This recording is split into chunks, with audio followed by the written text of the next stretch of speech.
Kinang-ina ka, nasa Boracay ako nagkita kayo ng kabit mo, nasa Taiwan ako nagkita kayo ng kabit mo.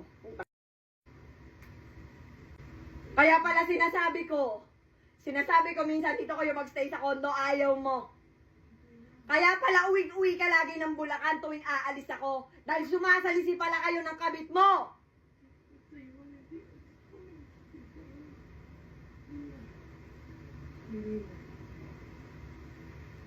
Walang mukha mo. Kinain mo pera? Ba't ko kakainin yun? The fuck? Ay, bakit hindi mo kakainin? Kinanta ka eh! Hindi ako makain.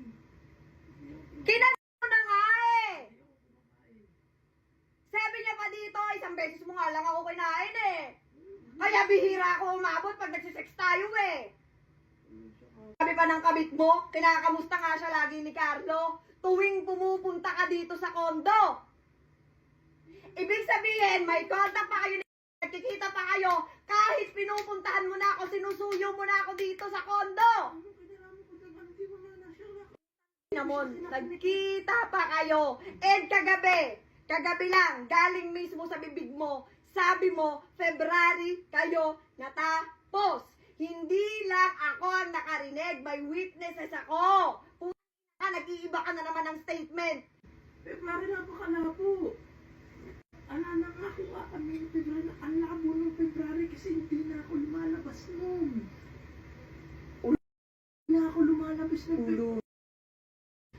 Hindi ka lumalabas ng February? Eh, nasa Boracay nga ako, kaya nga kita inaway kasi lumabas ka nung walang pasabi.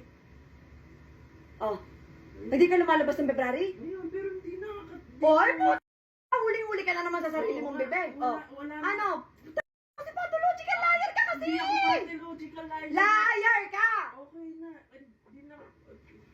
Salita ko ay ganun din naman. Para saan pa?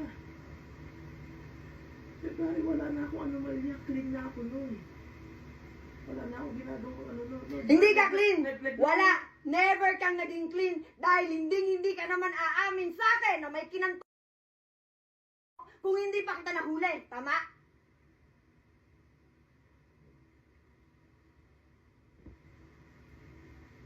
Hindi ka naawa sa akin habang kinakanto dito? Habang kinakanto dito, hindi ka naawa sa akin?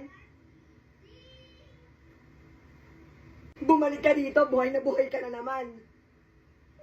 Ang ina mo, inahalagaan kita. Dahil samahan kita sa check-up mo. Puta, kaya bang gawin niya ng kabit mo? Bumalik ka sa akin ang gaan